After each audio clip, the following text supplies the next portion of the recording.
Hola, bienvenidos a un nuevo vídeo del canal. Como veréis, este vídeo es bastante diferente a los que suelo hacer y básicamente de lo que se trata es de una propuesta de ejercicio que nos ha trasladado Rodolfo Pérez, que es un suscriptor que actualmente está siguiendo el curso de teoría cuántica de campos y en su momento también hizo el curso de relatividad general. Y ya desde los tiempos en los que él estudiaba física, siempre tuvo una duda que tiene que ver con la paradoja de los gemelos. Enseguida os voy a transmitir su duda en forma de ejercicio y después, justo cuando lo haya hecho, os dejaré seguidamente el trozo en el cual ayer en el directo que hicimos con Pablo Bueno, pues Rodolfo nos llamó y estuvo un rato hablando con nosotros y no tiene desperdicio ninguno porque, como ya veréis, se explica muy bien y además es muy interesante cómo ve la física desde el lado más experimental, etcétera, etcétera. Entonces, os planteo este ejercicio y me voy a esperar unos días o semanas para que lo podáis pensar bien y abajo en la descripción podréis enviar ese ejercicio al correo usual y de entre todos los que hayáis hecho el ejercicio, pues miraremos primero a ver si está bien o no y luego si resulta que hay una paradoja tal como cree Rodolfo que la hay, pues entonces incluso hasta podría ser publicable. Entonces, de entre todos los que hayáis contribuido, pues quién sabe si podríamos hacer un pequeño artículo y enviarlo a una revista de divulgación con el nombre de todos. No sé, es una cosa que dejo en el aire, pero lo más importante es ayudarnos entre todos. Así que os voy a decir el enunciado del ejercicio / paradoja que nos plantea Rodolfo. Bueno, Rodolfo básicamente nos dice, oye, vamos a imaginar que tenemos un universo que consista en una esfera, pero cuidado, en una esfera de 3 dimensiones. Es decir, que el espacio cumple que x² más y al cuadrado más z al cuadrado más otra componente espacial w al cuadrado es igual a un cierto radio al cuadrado. Entonces vamos a suponer, pues vamos a llamarle r, a ese radio de la esfera 3D. Cuidado, la esfera 2D solo sería x² más y² más z² igual a r², y esta esfera estaría viviendo en el mundo 3D de toda la vida. X, Y, Z, ¿vale? Sería la esfera. Cuando digo la esfera me refiero a los puntos que viven en la superficie de la esfera, que tendrían 2 dimensiones, ¿vale? Pues a esto no me estoy refiriendo, o no se está refiriendo Rodolfo. Se está refiriendo a una esfera 3D, o sea, a unos puntos que sigan esta ecuación, de manera que la gente que viva aquí vive en un mundo de 3 dimensiones. Entonces, lo importante de esto es que imaginad que alguien, déjame ponerlo en rojo, que alguien está aquí en un punto cualquiera de la esfera, de la superficie de la esfera 3D. ¿Vale? Voy a borrar esto y esto.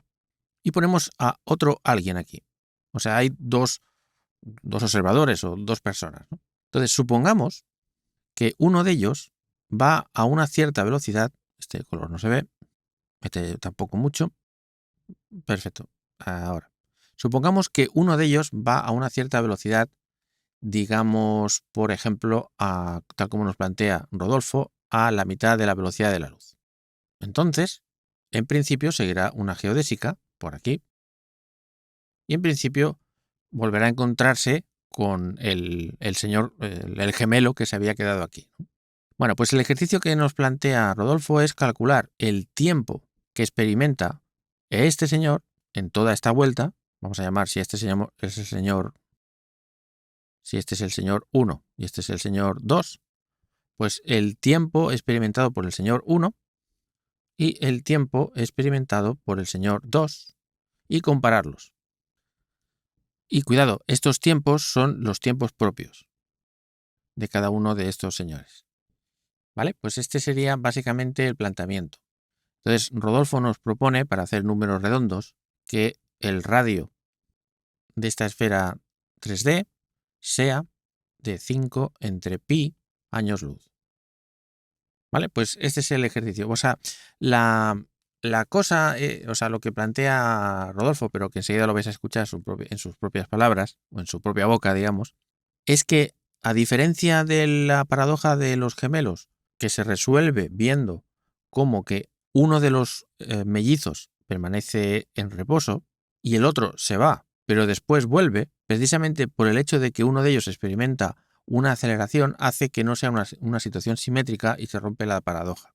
Pero en este caso, en principio, aparentemente, este señor, como va en línea recta siguiendo una geodésica, no está acelerándose. Por tanto, parecería que hay una especie de simetría, ¿no? O sea, parece que podría haber una paradoja que no se resuelva, ¿vale? Bueno, pues este es el planteamiento, así que animaos, mandad vuestras propuestas de resolución de este ejercicio, ¿vale? Que básicamente consiste en calcular estos dos tiempos y compararlos, y seguimos hablando.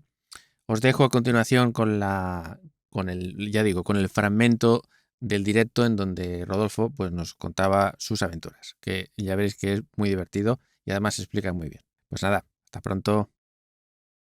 Yo soy de los que estoy haciendo el curso de teoría cuántica de campos también, ya hice el de relatividad general y fue uno de los que mandé el ejercicio resuelto, aunque no sé si lo hice bien. Espera, porque ya decía yo que me sonaba mucho tu nombre. Un momentito, que vamos a mirar.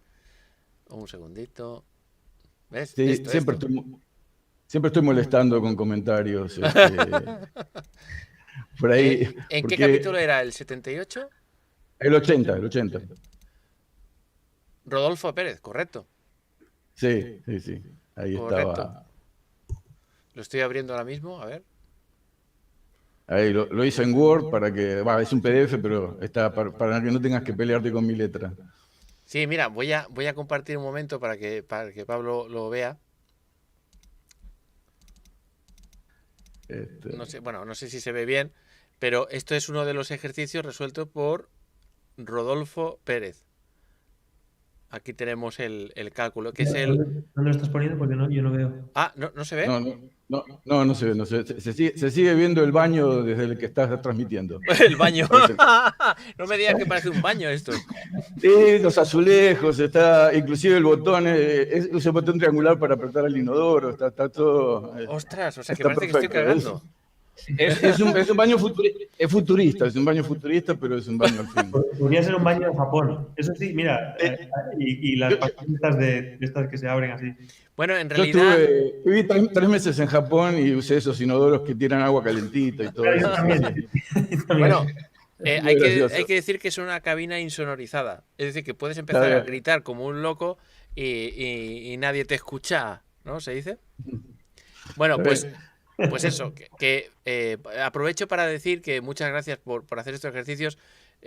Bueno, seguramente tú habrás usado otros ejercicios resueltos de otros suscriptores en otros capítulos, ¿no? Y que eso es muy útil, ¿no? Sí, claro. Sí. Aclaro lo siguiente, yo soy, aparte si lo hice bien, para mí sería una gran victoria porque yo soy físico experimental. ¡Hombre! Y me he dedicado la vida a dar clases en laboratorio, que es la que ustedes no quieren dar. Y realmente, digamos, además las físicas básicas, estoy hablando de física 1, o sea, óptica, termodinámica, y para mí, yo creo que la física se tiene que, al margen de que me interesa la teoría, mucho, la física se tiene que aprender en el laboratorio. La básica, uno tiene el primer año, tiene que entrar al laboratorio y entonces ver caer un carrito y tirar un láser y ver un espectro de difracción y hacer interferencia y hacer soplar con una jeringa y ver cómo varían las presiones y sacar bueno, ahí me parece que, además generalmente me ha tocado dar física para biólogos, para químicos, para gente que no estaba interesada en la física, y a partir del laboratorio y de explicarles, yo además trabajo en el área de materiales, o sea, me fui de la física y trabajo casi en algo que es ingeniería, cómo, no sé, mostrarle a un geólogo un diagrama de fases y ver cómo ahí va a ver la estructura de las piedras que van a estudiar, o dar el agua, digamos, interferencia, y mostrarles cómo a los biólogos cómo la doble hélice uno la puede ver a través de, básicamente, de interferencia de rayos X, que es lo que hizo Watson. Y bueno, que es realmente muy interesante. Ahora, yendo específicamente al tema del canal de Javier, que yo lo descubrí estando en cuarentena. Aquí en Argentina la cuarentena fue muy estricta, además yo tuve unos problemas de salud que me hicieron encerrarme. Soy un señor mayor, tengo sus 60 años. ¿En serio? Si tienes voz de joven. Sí, es lo único que tengo de joven.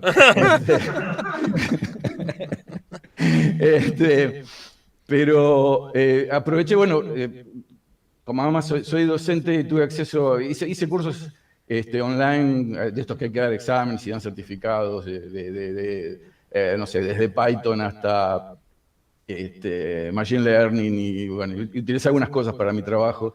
Y de golpe me topé con el canal de Javier, y para mí fue bueno, a mí, cuando yo hice la licenciatura en los años 80, me quedaron un montón de preguntas. Digamos, relatividad general no se veía, se veía relatividad especial un par de semanas. Por ejemplo, yo tenía preguntas que cada vez que iba a las charlas de divulgación nadie me respondía y que son muy básicas. Por ejemplo, 13.000 millones de años fue el Big Bang, pero ¿visto en qué sistema de referencia? ¿No? Y entonces, recién hasta escuchar, hasta ver, me di cuenta que sería en el sistema comóvil de la Tierra, ¿no?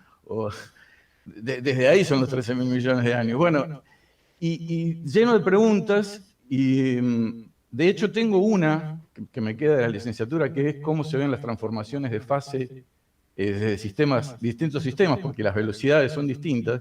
Y me refiero a esto. Se los dejo, inclusive si quieren, como tema de investigación. Si alguno lo publica alguna vez, por favor, pónganme en los agradecimientos.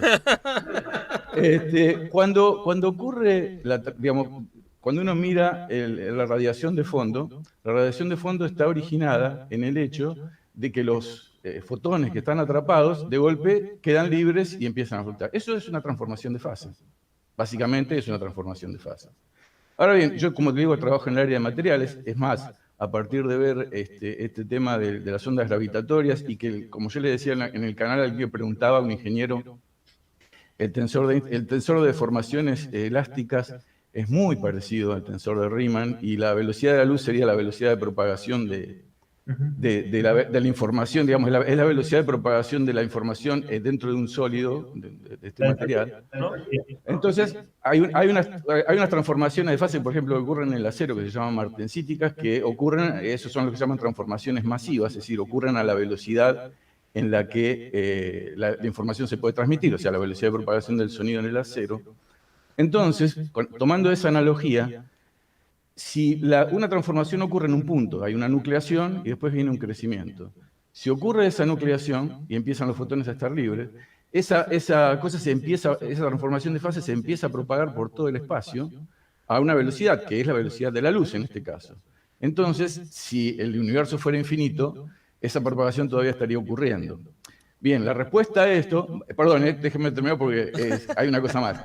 En general, estas cosas aparecen en lo que llaman los bordes de grano, es decir, la nucleación ocurre en distintos puntos, no hay un único punto de nucleación, uno tiene distintos puntos de nucleación, y eso generaría una onda, desde cada punto en que nuclea, la transformación de fase ocurriría, y desde cada uno de esos lugares iría ocurriendo la transformación, o sea, los fotones empezarían a quedar libres y se irían encontrando con los distintos puntos. Eso generaría lo que en material se llama bordes de grano.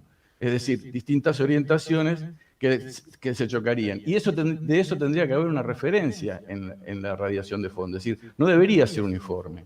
Debería haber bordes de grano, porque, digamos, la transformación no puede ocurrir simultáneamente. O sea, no es que un fotón en un determinado momento del espacio-tiempo se empiezan a liberar y en todos los lugares del espacio-tiempo eso está ocurriendo instantáneamente al mismo tiempo. Tiene que ocurrir en uno o en varios lugares y propagarse a una velocidad que no puede ser otra que la de la luz, o tendrá que ser inferior. ¿Por qué dices que no puede ocurrir simultáneamente, más o menos simultáneamente en todos los sitios? Porque entonces la información de que no estoy en condiciones de estar libre, dice el fotón. Y entonces en un determinado momento las condiciones cambian, la temperatura cambia. Entonces en todo el universo, exactamente al mismo tiempo, ahora yo puedo, eso me puede ocurrir. Si eso ocurre en un líquido, por ejemplo, en un sólido, bueno, va a haber un sobreenfriamiento, o sea, la transformación no va a ocurrir instantáneamente. En algunos puntos va a haber pequeñas fluctuaciones. Esos puntos, la fluctuación sea mayormente favorable, van a nuclear, y a partir de ahí la transformación se va a propagar a la velocidad de propagación, que en este caso, insisto, es la de la luz. Entonces, no va a ser instantáneo, digamos, hay una velocidad de propagación y hay un tiempo de propagación, y entonces diría que no ocurre instantáneamente todo el universo en un determinado, cuando la temperatura pasó de acá a aquí, todo el universo, todos los fotones quedan liberados. Eso no es lo que ocurre en un material, por ejemplo. Y entonces, o bien el universo está completamente comunicado, es decir, está una especie de correlación cuántica que abarca todo el universo, o bien tiene que haber bordes de grano. Bueno, en la raíz del fondo. de hecho, la isotropía y la homogeneidad del universo es uno, o sea, es uno de los problemas de la teoría cosmológica, ¿no? El explicar por qué cosas que están... O sea, si uno mira en una dirección del espacio, ¿no? Y va al horizonte, Sí, sí. va a nuestro horizonte cosmológico, ve que hay como correlación en aquella esquina con algo que está en la otra esquina que nunca han estado aparentemente en contacto la una con la otra. Es el problema de los horizontes. Y por eso está la hipótesis de la inflación, ¿no? Que te dice que en algún momento del tiempo, muy atrás, todo estaba en realidad extremadamente próximo y, entonces hubo posibilidad de que se produjeran esas correlaciones que ahora las vemos en puntos que aparentemente no estuvieron en Punto que nunca entendí, salvo cuando lo explicó Italo Calvino, que se acuerdan que, no sé si leyeron las Cosmicómicas, Italo Calvino decía que hay unos entes universales que existen, que estaban encerrados todos en un punto y de golpe alguien tuvo ganas de comer tallarines, porque era italiano Calvino, y dijo, qué bueno hacer tallarines, y alguien dijo, pero no tengo lugar para amasarlos, y entonces ahí generaron el Big Bang y hicieron el espacio para poder amasar los tallarines, ¿no? Pero después la teoría, eso es lo único que pude entender de la teoría inflacionaria. Jamás entendí que o sea, durante la teoría inflacionaria el universo se expande a una velocidad mayor que la de la luz. Sí, claro. O sea, la expansión es exponencial y Sí. inimaginablemente rápida. O sea, eso es una cosa también interesante. El universo se está expandiendo ahora mismo, que sepamos, de manera acelerada y hay galaxias lo suficiente. Cuando más lejos está una galaxia de nosotros, más lejos la vemos alejarse, digamos, y si va lo suficientemente lejos, se aleja mucho más rápido que la velocidad de la luz. O sea, eso no es... Porque lo que no puede pasar es que algo se propague localmente más rápido que la luz, pero el propio espacio... Ni siquiera hay una noción de... O sea, si tú coges un árbol aquí y un árbol que está muy, muy, muy lejos, como el espacio se está estirando, si tú te vas lo suficientemente lejos, vas a ver que esas dos cosas se separan más rápido que la luz con respecto... Si pusiera uno un background fijo, quieto, digamos, pero... Esa es la otra pregunta que tenía en la licenciatura. Si el universo tiene 13.000 millones de años y estaba concentrado en un punto y nada se puede mover a la mayor de la velocidad de la luz, ¿cómo puede ser el universo infinito? Debería tener un radio de 13.000 millones de años. Pero eso más o menos lo entendí después. Pero sí, esa era una pregunta. Aunque en realidad lo entendí, pero nunca vi las cuentas. ¿Alguien hizo las cuentas demostrando matemáticamente cómo ocurre eso? No tiene por qué ser que todo el universo estuviera en un punto, digamos. O sea, lo que pasa es que tú le das atrás al universo observable y en el tiempo, digamos, y ves que todo lo que... Porque es otra cosa, ¿a qué llamas universo? ¿No? Nosotros llamamos universo típicamente a lo que llega hasta los límites de lo que podemos ver en nuestro horizonte, pero uno entendería que el universo se expande mucho más allá y lo que nos dice las observaciones es que la geometría espacial del universo es más o menos plana y si es así sería infinito, a menos que tenga una topología rara y entonces sea como un tres toro o algo así, que en realidad si tú vas para allá caminando acabas volviendo por el otro lado sin darte cuenta.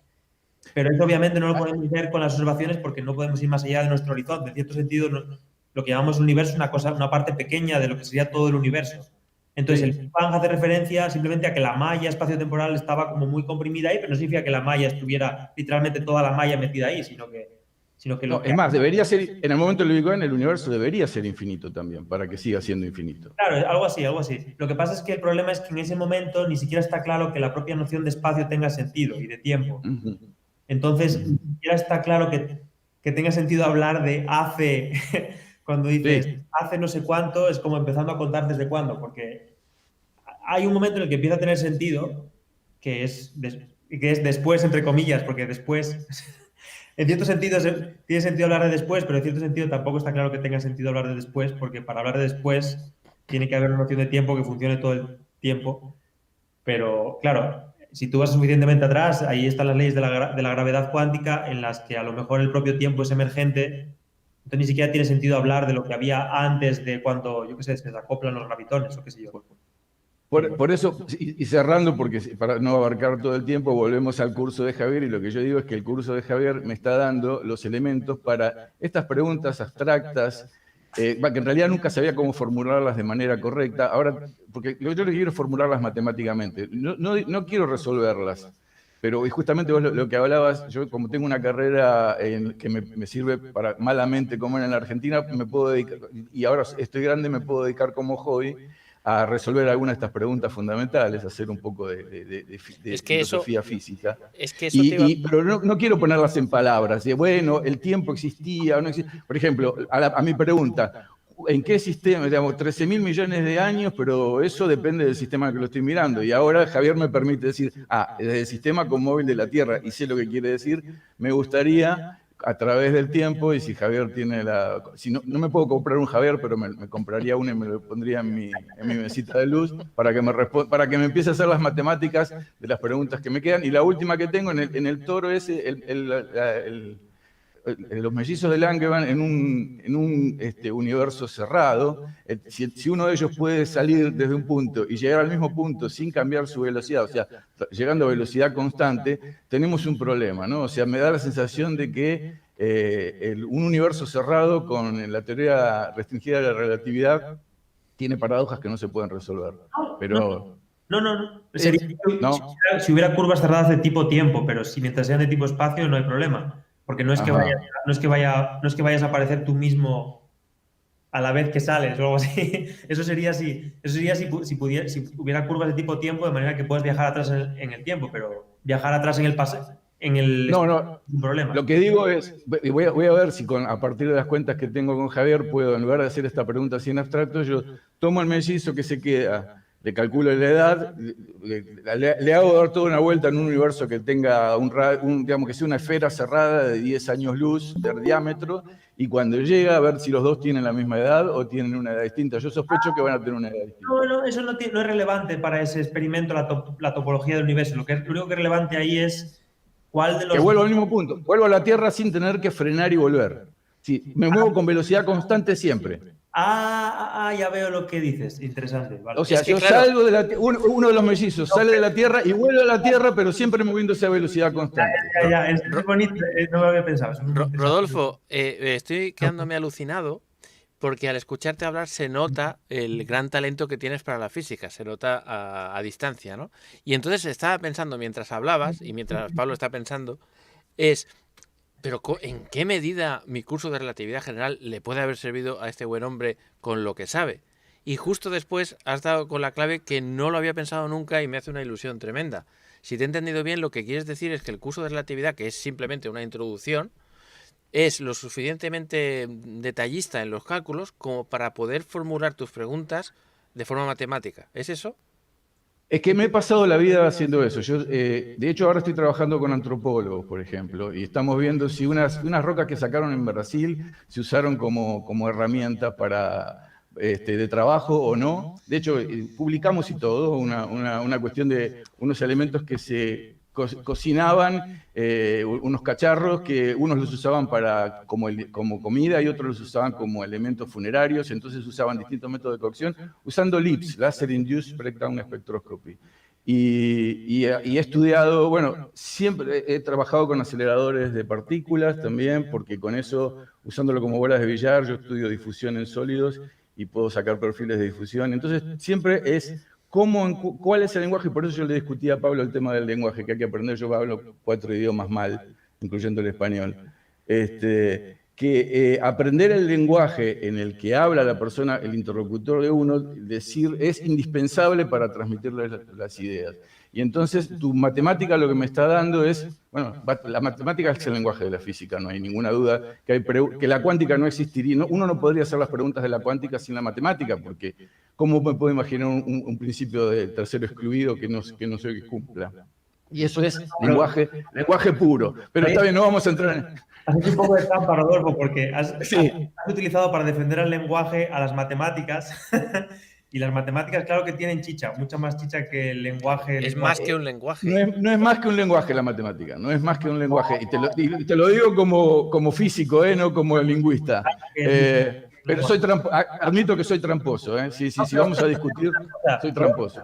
Quiero decir una cosa, esto que me has dicho de la paradoja en el universo cerrado tiene más miga de la que le había yo visto, ahora me doy cuenta de lo que te... Y tiene más miga de la que me había dado cuenta. Según 1988 me lo planteé ese problema, 1988, y nunca he encontrado quien me lo resuelva. Yo creo que no va a haber paradoja ninguna, pero no es evidente por qué no la hay. Digámoslo así. Porque es verdad que cuando uno hace el diagrama de Minkowski de la paradoja de los gemelos, normalmente, que es lo que se trae en mente seguramente, sí. el tema es que cuando tú vas viendo el que se va separando así, ¿no? Con respecto al que dejas en el sistema de referencia fijo, va viendo, cada uno de los dos piensa que es más joven el otro, pero cuando este da la vuelta, hay un salto en el tiempo que piensa que ha pasado el otro volando, y de repente es como que pega un brinco, y las slices de tiempos constantes a pesar de que se siguen retrasando para los dos, como este tiene que frenar y dar la vuelta, en el tiempo del de la Tierra... Pero es que no frena para dar la vuelta. La geometría del espacio le permite moverse. Eso es lo que quería decir justamente. Digo, en el experimento normal, el tipo da la vuelta. Hay una distinción entre uno y otro. ¿Qué es lo que pasa? Ves que hay un salto en el tiempo, pero en este espacio en el que vuelve, es como que vas por aquí, pero vuelves por acá. Y nunca te has frenado. Entonces yo creo que lo que habría que hacer es un diagrama de Minkowski en el que coges el papel y literalmente lo pegas. Lo pegas como... Pablo, desafío, pensalo, escribilo y colgalo hace una clase para Javier. Hacerle una clase de Javier que se cuelgue en el coso con las matemáticas resueltas y inclusive con el diagrama. Yo igual voy a intentar hacerlo, pero no me va a salir. Si me sale, se lo mando a Javier. Pero... Mira, hacemos una cosa, Rodolfo. Podemos hacer una cosa intermedia. Tú inténtalo primero, ¿vale? Como estudiante avanzado que eres. Y luego eso se lo envío a Pablo, y si él encuentra 5 minutos o 10 o media hora para intentarlo, lo que sea, lo llevamos para adelante. Pero que seas tú el primero, porque así, viendo lo que tú estás intentando calcular, él tendrá más fácil el entenderte con el lenguaje matemático. Sí, es que... No te creas que para mí está... O sea, yo de hecho me he leído un libro muy bonito, que ya que estamos lo puedo mencionar, que es... ¿Cómo es? An Illustrated Guide to Relativity, que es de un japonés, que no me acuerdo ahora. Es un libro que está genial para entender los diagramas de Minkowski, por ejemplo, hay uno que es el fuera de juego relativista, realmente, que te pone un diagrama de Feynman en el que tienes al defensa, al delantero, al árbitro, el balón moviéndose, y entonces te dice, puedes ver en qué sistema de referencia es fuera de juego y en cuál no. Y bueno, está muy bien ese libro, pero digo, no es algo que yo no... tengo que pensar, no es evidente, o sea, lo de los diagramas de Minkowski es una movida que no... o sea, no, yo justo estaba queriéndote hacer firmar contrato con Javier, que él está intentando que entres al canal, y que bueno, ahí teníamos, y como más o menos te había interesado, pensé que en una de esas era la puerta de entrada para hacerlo. No, me gustaría saber cómo funciona exactamente la paradoja de los gemelos, paradoja de los gemelos, que no es paradoja, pero digamos, paradoja entre comillas. Yo me refería a que seguramente, estoy seguro, que en ese espacio con condiciones cerradas no habría paradojas en realidad. Podría haber paradojas aparentes, como hay muchas en relatividad especial, pero no habría paradojas reales, como sí las hay en espacios con curvas cerradas de tipo tiempo. Ahí hay paradojas, de verdad las hay. O sea, por ejemplo, la paradoja del abuelo y todas estas paradojas del viaje en el tiempo. Pero esto que tú planteas no es evidente cómo se resuelve. Por cierto, Rodolfo, decirte que por aquí estás cogiendo ya fans. Thor85 dice, escuchar a este hombre es una maravilla. Pues... No sé, lo que sí es cierto es que suelo ser entretenido. Mis alumnos me suelen considerar entretenido en los momentos que doy clases, pero en realidad esto también es puro egoísmo. Son preguntas que tengo desde siempre y que sé que no tengo la capacidad para responderlas. Soy un gran preguntador, o sea, yo si hubiese tenido... periodista. Digamos, tengo doctorados dirigidos y maestrías, y siempre soy bueno planteando preguntas, no encontrando las respuestas, lamentablemente. Si no hubiese jugado en primera y no pero bueno, es entretenido. Y creo que ha llegado el momento en mi vida en que puedo dedicarme me gustó mucho, decíamos, esas cosas básicas de la cuántica, a mí me interesa mucho más que ponerme a hacer cuentas, realmente. Y bueno, eso también le admiro a Javier. Yo jamás en la vida... Él decía que yo nunca, antes de dar mis exámenes, nunca resolvía los problemas de los ejercicios enteros. No tenía la paciencia ni la perseverancia, por lo cual no me dediqué a la física teórica, aunque me interesa muchísimo. Excepto ahora, que los estás haciendo.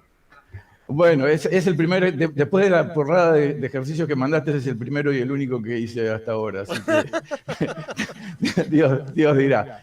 Bueno, quiero dejarle espacio a los demás realmente, pero sí, por favor, a mí lo que más me interesa es la radiación, los bordes de grano en la radiación de fondo. Ahí hay un paper, ahí hay un paper. Créanme. Seguro que hay tropecientos. Bien. Bueno, en todo caso, Rodolfo, queda de momento la pelota en tu tejado, que es que hagas las cuentas de esa paradoja hasta donde llegues y luego miramos a ver qué se puede hacer. Perdón, ¿vale? una última cosa que ahora me acabo de dar cuenta que lo había escrito. Sería interesante que yo no lo puedo hacer, y supongo que vos, Javier, tampoco, porque no tenés tiempo, hacer un foro. Porque hay gente que pregunta muchas cosas muy variadas, porque las distintas formaciones que tiene la gente. Y vos, por supuesto, Javier, no tenés tiempo de respondernos a todos. Algunas pueden ser interesantes, otras menos. Y capaz que podríamos respondernos entre nosotros y eventualmente con alguna tutoría de ver cuando uno está diciendo demasiadas pavadas, alguien aparezca y diga, bueno, no, por ahí no es. Pero si alguien, entre todos los que están aprovechando ahora que están escuchando un montón, alguien tiene la energía y el espacio computacional para armar un foro, sería muy pues interesante tener un foro. Se lo voy a decir a Krul, a ver si él, que es Krul un experto informático, a ver lo si... mejor un grupo de Telegram, simplemente. ¿Cómo? Sí. Un grupo de Telegram, por ejemplo, podría ser. Sí, pero tengan en cuenta que estoy hablando de Latinoamérica, de un lugar que más o menos tenemos internet, pero por ejemplo recién hablaba alguien que está en una comunidad indígena y de hecho YouTube es algo que uno puede mirar desde un teléfono y no necesitas uno saber demasiadas cosas. Todo el mundo tiene una cuenta de YouTube. Bueno, está bien, un foro, tenés razón, también uno necesita una PC. Bueno, no sé, sí, hay que pensarlo, hay un informático que lo tenga claro de la manera más accesible posible, porque hay mucha gente muy variada conectándose de lugares muy remotos, y somos muchos, la verdad es que somos. A mí también me asombra. ¿Qué hora es ahí en Argentina ahora? Ahora son las 17:20. Vale. Tenemos 4 horas de diferencia. Que estás sacrificando la hora de dormir un rato después de comer, ¿no? Digamos lo siguiente, me acaban de operar unos problemas, creo que esta es la última operación a la que me he sometido, así que estoy con licencia médica y estoy cumpliendo, en realidad dije que tenía 60, es mentira, estoy cumpliendo 61 años, hoy 25 de febrero, así que es mi cumpleaños. Ostras, feliz cumpleaños. Felicidades. Así que bueno, estuve demasiado tiempo en cama, estoy empezando a levantarme y queriendo vivir. Bueno, sí. Gracias, Javier, y espero que sigas. Sí, seguiremos y gracias por todo lo que has aportado, que es mucho y mucha ilusión por todo lo que has dicho. Pues nada, nos vemos en breve, virtualmente. Nos vemos. Chao, Rodolfo. Ok, hasta luego.